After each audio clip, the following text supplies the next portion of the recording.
Hello, welcome boss, स्वागत है आपका प्रॉपर्टी गुरु में। आपके साथ मैं हूं विपिन भट्ट। तो लेकर हाजिर है प्रॉपर्टी गुरु का एक नया ताज़ा तरीन एपिसोड आपके लिए। ढेर सारी बातें होंगी रियल एस्टेट को लेकर, होंगे आपके सवाल, इन्वेस्टमेंट से जुड़े सवालों के जवाब और बहुत कुछ। और ये सारी बातचीत करने के लिए हमारे साथ स्टूडियो में मौजूद है एनारॉक प्रॉपर्टी कंसल्टेंट के director and head consulting practices Ashutosh lemon साहब। सर, बहुत स्वागत है आपका। बहुत बहुत धन्यवाद। तो शुरुआत करते हैं आज की शो की। और इससे पहले कि हमारे कॉलर्स को हम लें, कुछ ईमेल्स लें, एक जनरल पर्सपेक्टिव आपसे लेते हैं कि इस समय रियल एस्टेट क्या हालचाल है। It is business as usual. Budget में कुछ खास अनाउंसमेंट्स हुई नहीं इस सेक्टर के लिए। तो जाहिर है कि गवर्नमेंट की डायरेक्टिव यह है कि जैसे मार्केट फोर्सेस रन हो रहे हैं उसी तरह रियल एस्टेट उनकी मार्केट फोर्सेस से ही गाइडेड हो। इंटरवेंशंस कुछ उन्होंने करे नहीं हैं। तो रेसिडेंशियल में थोड़ी बहुत हमने इम्प्रूवमेंट देखी है सेल्स में। प्राइसेस स्टेबल है, तो ये एंड यूजर्स के लिए बना हुआ है एक अच्छा मौका खरीदने के लिए। किस ब्रैकेट में अफोर्डेबल साइड पर ही ज़्यादा अफोर्डेबल और जो मिडिल इनकम ग्रुप हाउसिंग है वो दो सेक्टर्स में सेल्स बड़े हैं जी।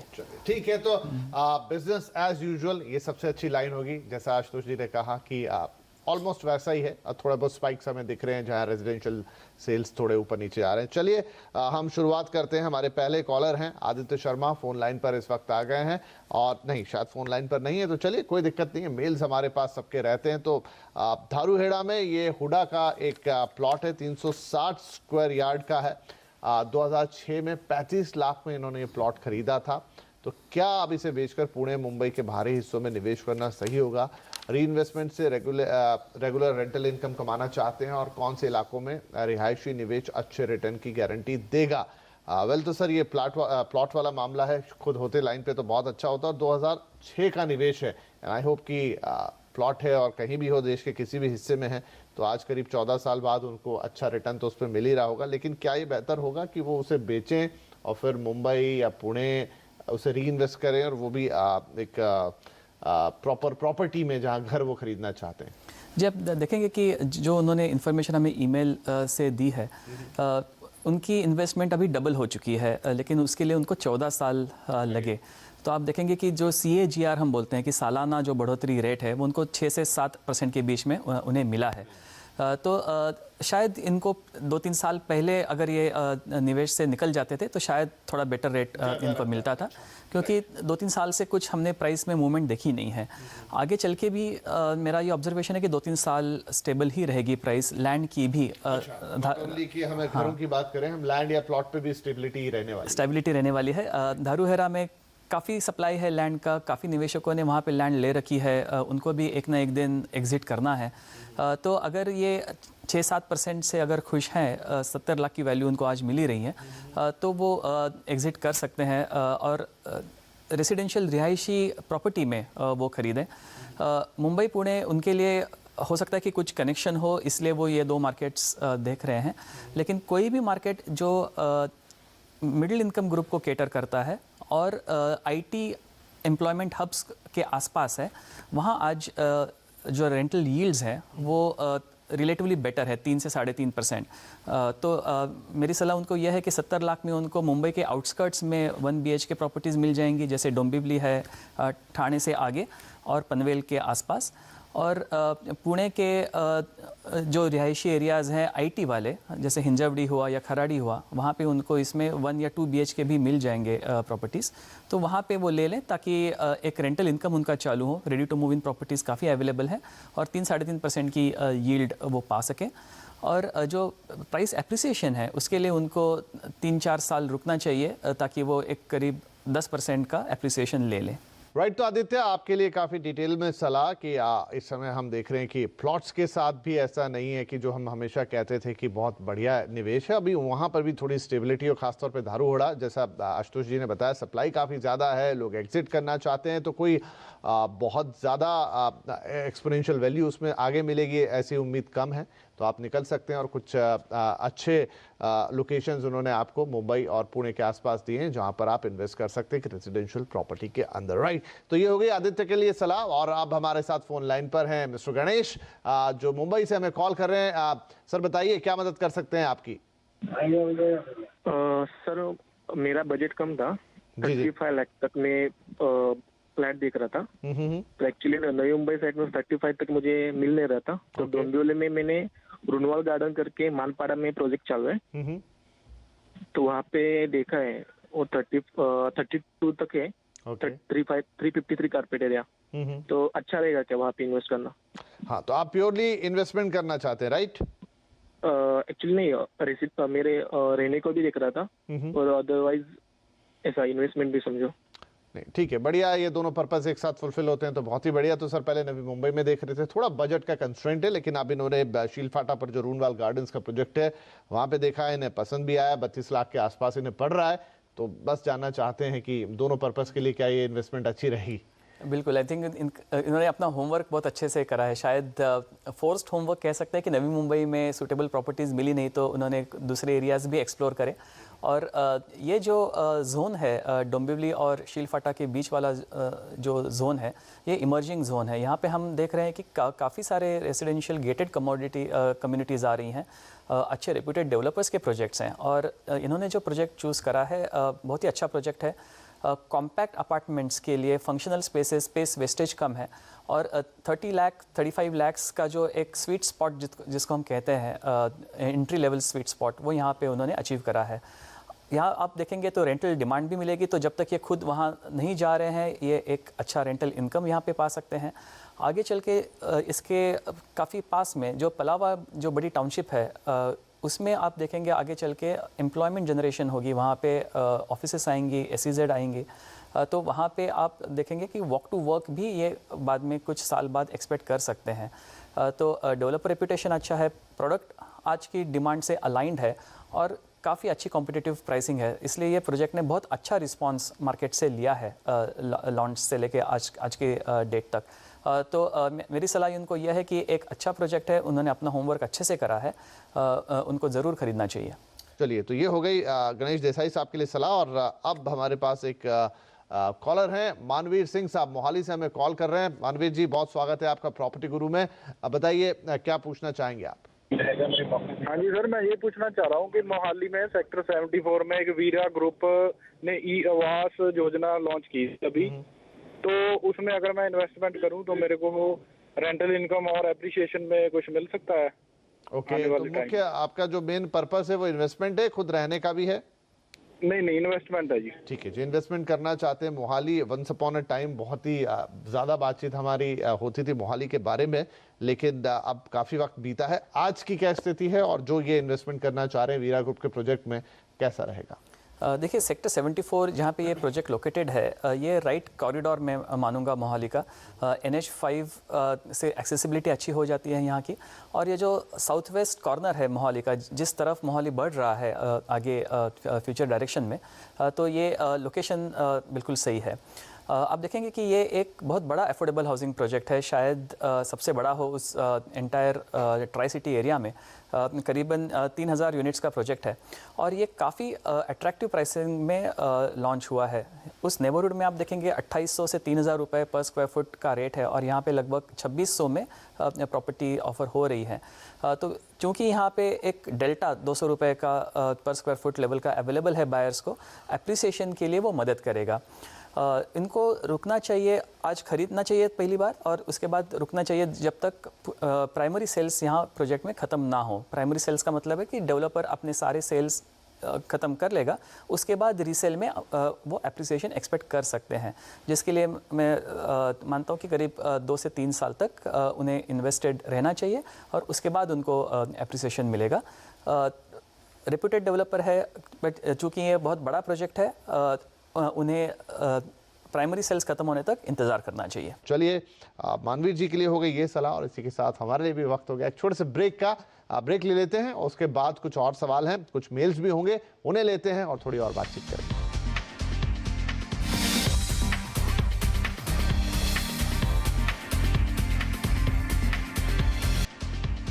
Welcome back. आप देख रहे हैं प्रॉपर्टी गुरु और हम दे रहे हैं आपके सवालों के जवाब। आशुतोष जी हमारे साथ स्टूडियो में बने हुए हैं और ढेर सारे ईमेल्स हमारे पास इकट्ठे हो गए हैं, तो चलिए फटाफट कुछ ईमेल्स ले लेते हैं, उनके जरिए जवाब देने की कोशिश होगी। और ये है आशीष चंद्र पांडे साहब का, लखनऊ गोमती नगर एक्सटेंशन सेक्टर 6 में एक प्लॉट है आपके पास। 2007 में LDA की लॉटरी सिस्टम में प्लॉट आपको मिला। एरिया है 1234 स्क्वायर फीट का और अब बेचने के लिए सलाह चाहते हैं। तो सर गोमती नगर एक्सटेंशन, मतलब गोमती नगर के लिए तो हम काफ़ी बात करते हैं, लेकिन एक्सटेंशन का ये इलाका LDA का 2007 का प्लॉट है, क्या इन्हें बेचना चाहिए अभी? देखिए ये एक्सटेंशन एरिया इस फ्यूचरिस्टिक एरिया की जैसे जो सक्सेस गोमती नगर ने एक्सपीरियंस किया वही सक्सेस आगे चल के गोमती नगर एक्सटेंशन के लिए एक्सपेक्टेड है। यहाँ पे काफ़ी वेरिएशन है प्लॉट प्राइसेस में। जो शहीद मार्ग के आसपास के जो प्लॉट्स हैं मेन रोड फेसिंग, उनको करीब 1200 से 1500 रुपये पर स्क्वायर फुट का रेट आज मिल रहा है। जो प्लॉट्स थोड़े अंदर हैं, पैरेलल रोड्स पे हैं या जो परपेंडिकुलर रोड्स पे हैं अंदर, वहाँ 1000 से 1200 रुपया पर स्क्वायर फुट का रेट यहाँ पे मिल रहा है। तो यहाँ पर भी मैं देखूँगा कि स्पेकुलेटिव बायर्स हैं तो जो एक एज अ बेट खरीदना चाहते हैं, ये बायर्स को आप टारगेट कर सकते हो। आपकी प्रॉपर्टी डिपेंड करती है कि अगर शहीद मार्ग से लग के है या अंदर है, ये इसलिए मैंने आपको रेंज बता दी। और चूँकि यहाँ पे आप जैसे और निवेशक भी हैं जो जिन्होंने पहले ख़रीदा हुआ है और अब जाके वो लिक्विडेट करना चाहते हैं प्रॉपर्टी, तो आपकी कंपटीशन उनके साथ है। तो हर एक का ऑब्जेक्टिव अलग होगा, लेकिन मैं ये मानता हूँ कि आज स्पेकुलेटर्स वहाँ पे ख़रीदने के लिए मार्केट में हैं। तो आपको 1200 रुपये पर स्क्वायर फुट यदि मिल जाता है ऑन एन एवरेज, तो आप ज़रूर इसको बेच सकते हो। राइट, तो आप बेच सकते हैं। भाव देख लीजिए, 1200 रुपये पर स्क्वायर फीट का एक बेंचमार्क दे रहे हैं आशुतोष सर। और बाकी चीज़ें किस तरीके से डेवलप हुई है, गोमती नगर एक्सटेंशन के क्या हाल चाल है, वो भी उन्होंने आपको बता दिया विस्तार से। तो अगर ये भाव इसके आसपास आपको मिल जाता है तो ज़रूर बेच के निकल सकते हैं और मुनाफा ले सकते हैं यहाँ पे।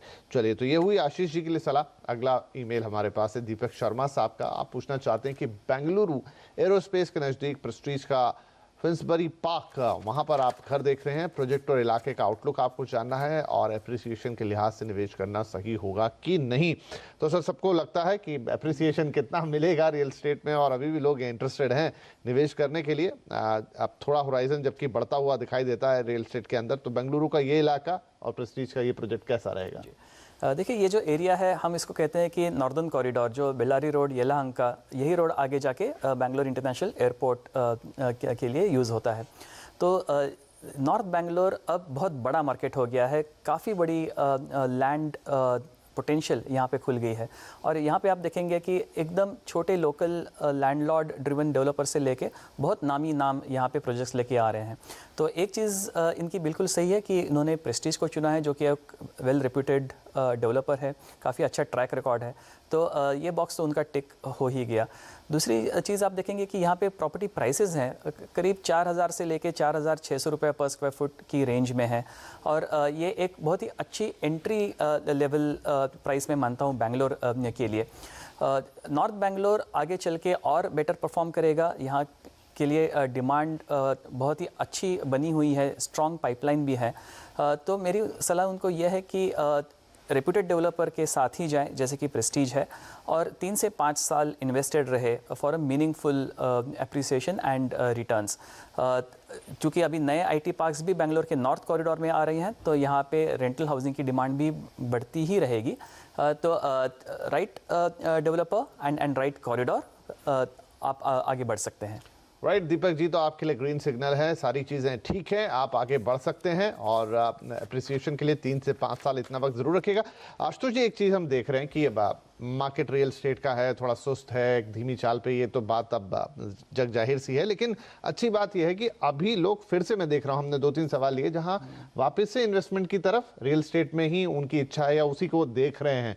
तो हम ये माने कि अगर अभी भी प्राइस पॉइंट सही हो, चीज़ें बाकी सब ठीक ठाक हों, तो लोग रियल स्टेट को प्रेफर कर रहे हैं इवन फॉर द इन्वेस्टमेंट। हम कह रहे हैं कि एंड यूजर मार्केट आ गया है, लेकिन लोग प्योर इन्वेस्टमेंट के लिए भी देख रहे हैं। जी हाँ, ये एक पॉजिटिव स्टेप मैं मानूंगा। और हमने ऑब्जर्व किया है कि जब तक एंड यूज़र के लिए प्राइस सही है, उस प्राइस पे निवेशकों के लिए भी रिटर्न्स बनाने का मौका मिलता है। तो पहले जिस फास्ट रेट से प्राइसेस बढ़ी थी, उसमें काफ़ी रिस्की हो गया था मार्केट। आज जो प्राइस ग्रोथ है वो सस्टेनेबल है, तो स्टेडी है लेकिन सस्टेनेबल है। तो जब तक एंड यूजर्स के लिए वैल्यू है तब तक निवेशकों के लिए भी अच्छे रिटर्न्स मिलते हैं, और ये निवेशक अभी धीरे धीरे मार्केट में वापस आ रहे हैं, जो मार्केट के लिए भी अच्छी चीज़ है। अच्छी चीज़ है। और एक होराइजन की थोड़ी सी बात करें, पहले जैसी उम्मीद तो नहीं कर सकते कि 3 या 5 साल, तो अगर थोड़ा लंबा भी हो जाता है तो कोई दिक्कत नहीं है। कोई दिक्कत नहीं है, क्योंकि देखिए ये एक मैच्योरिटी की साइन है कि जब आपको एक पर्टिकुलर रिटर्न्स के लिए थोड़ा पहले से ज़्यादा वेट करना पड़े, इसका मतलब है कि आपकी रिस्क कम हो गई है। जब ड्यूरेशन बढ़ती है तो रिस्क भी कम होती है, और लिक्विडिटी अच्छी रहती है। जो मैच्योर मार्केट्स हैं, लिक्विडिटी का मतलब यह है कि आपको ऑफलोड करने के लिए, एग्जिट करने के लिए ज़्यादा समय नहीं वेट करना पड़ेगा, और आपको अच्छे कॉम्पिटिटिव ऑफर्स मिलेंगे सामने से। तो ये एक मैच्योरिटी की तरफ बढ़ा हुआ एक स्टेप मानूंगा मैं। राइट, तो 5 से 7 साल कोई बुराई नहीं है, अगर इतना होराइजन पकड़ लेते हैं तो कोई दिक्कत नहीं है। राइट, तो अच्छी बात यही है, जैसा आशुतोष जी कह रहे हैं कि बढ़िया साइन है, मैच्योर मार्केट के साइन है कि लोग अभी भी इंटरेस्टेड हैं और लौट कर आ रहे हैं इन्वेस्टमेंट के लिए। वो सवालों के जरिए आपने देखा। और होराइजन की जहां तक बात है, जरूरी है कि पहले जिस तरीके से एक वक्त था कि 2-3 साल 4 साल में डबल हो जाया करता था, मल्टीप्लाई हो जाता था कई टाइम्स, अब वो नहीं है। लेकिन अगर 5 से 7 साल में आपको बढ़िया वैल्यू मिल रही है आपके इन्वेस्टमेंट की, तो कोई बुराई नहीं, क्योंकि ये काफ़ी सेफ इन्वेस्टमेंट माना जाता है और आज भी इसकी वैल्यू। और यही कारण है कि लोगों को फिर से लग रहा है, और हम देख रहे हैं कि एंड यूजर के लिए जैसे जैसे मार्केट सुधर रहा है, एक बार फिर से निवेशक यहाँ पर आते हुए दिखाई दे रहे हैं। तो चलिए, बड़ी इंटरेस्टिंग बातें हो रही हैं यहाँ पे। छोटा सा ब्रेक ले लेते हैं, लेकिन और कुछ और इंटरेस्टिंग बातें करेंगे इस ब्रेक के बाद। ऑफ कोर्स उसमें आपके सवाल शामिल होंगे।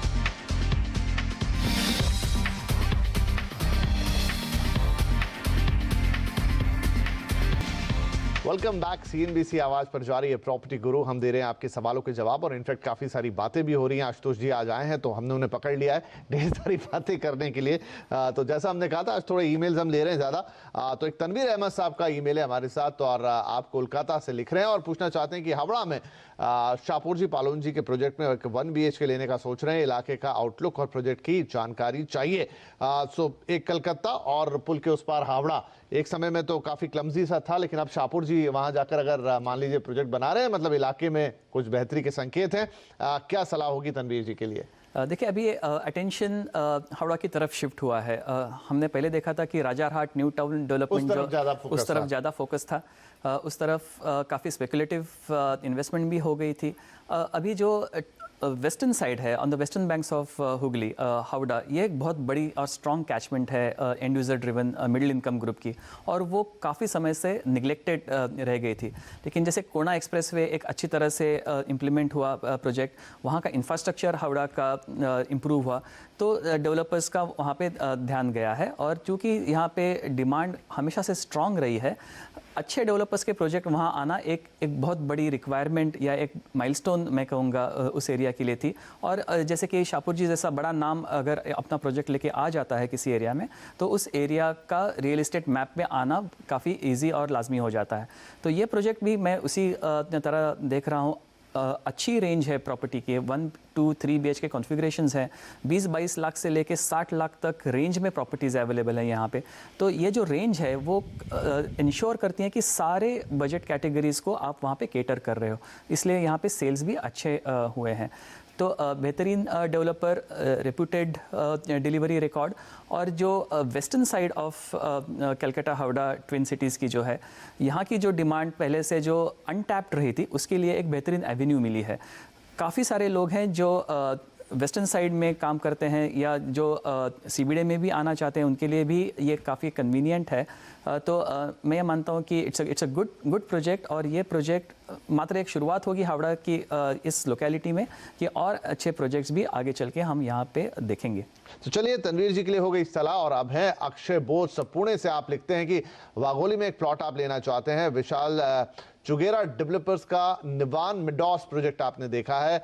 PMRDA से NA सैंक्शन प्लॉट है और प्रोजेक्ट रेरा रजिस्टर भी है। भाव जो है वो करीब 2550 स्क्वायर फीट पर स्क्वायर फीट है। तो निवेश से पहले आप सलाह चाहते हैं कि क्या इसमें आगे बढ़ना चाहिए। तो सर, ये प्लॉट है पुणे में, और क्या जो भी प्रोजेक्ट है उसमें और जिस भाव पर है, क्या इन्हें लेना चाहिए?